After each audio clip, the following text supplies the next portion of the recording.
News Marathi 24/7 नवा भारत नवा विचार। माजी मुख्यमंत्री उद्धव ठाकरे आणि काँग्रेस नेत्या अलका लांबा यांच्यावर कारवाई करा अशी मागणी भाजप महिला मोर्चांनी केली आहे।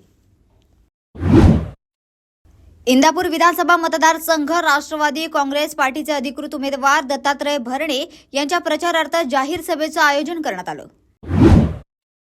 महायुतीचे उमेदवार संजय केळकर यांच्या प्रचारार्थ खासदार मनोज तिवारी यांचा रोड शो आयोजित करण्यात आला। निवडणूक विभागाच्या अधिकाऱ्यांनी केंद्रीय राज्यमंत्री प्रतापराव जाधव यांच्या गाडीची तपासणी केली आहे। ऐन निवडणुकीत श्रीवर्धन तालुक्यातील शेकापच्या कार्यकर्त्यांनी राष्ट्रवादी अजित पवार गटात पक्षप्रवेश केलाय।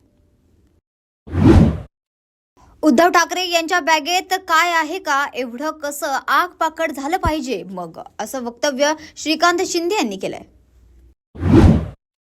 शासनाच्या योजना मतदारसंघातील मतदारांपर्यंत पोहोचवण्याचं काम गेल्या 15 वर्षांपासून आम्ही करत आहोत, असं वक्तव्य आमदार काशीराम पावरा यांनी केलंय। आज जर का बाळासाहेब हयात असते तर उद्धव ठाकरेंनी पंजाला मतदान केलं असतं का, असा सवाल योगेश कदम यांनी उपस्थित केलाय।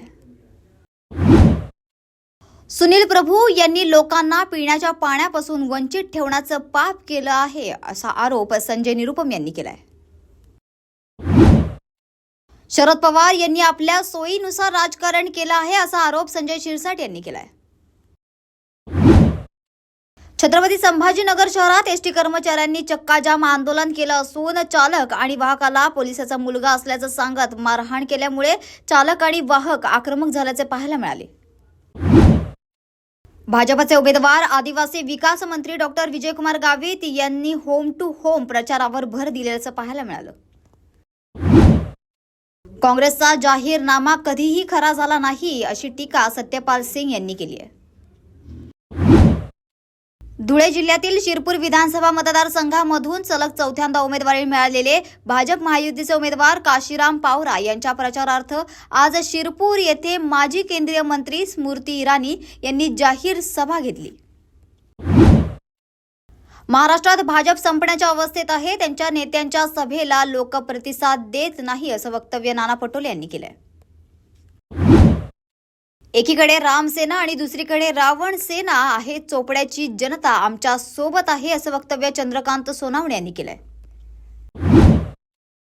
सोमय्या आज पुन्हा एकदा नवघर पोलीस ठाण्यात दाखल झाले असून किरीट सोमय्या आणि त्यांच्या कुटुंबियांबद्दल गंभीर आरोप असलेली बातमी सामनामध्ये आली होती। याबाबत त्यांनी सामनाला नोटीस पाठवली आहे। महायुतीचे उमेदवार संजय रायमुलकर यांच्या प्रचारार्थ मुख्यमंत्री एकनाथ शिंदे यांच्या जाहीर सभेचं आयोजन करण्यात आलं।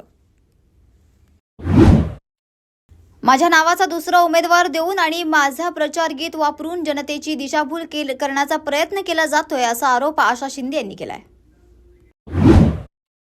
उद्धव ठाकरे यांना इतकं फ्रस्ट्रेशन आलं आहे, ते स्वप्नातही शिव्या देत असतील आणि घरच्यांशीही याच भाषेत बोलत असतील, असं वादग्रस्त वक्तव्य खासदार श्रीकांत शिंदे यांनी केलंय।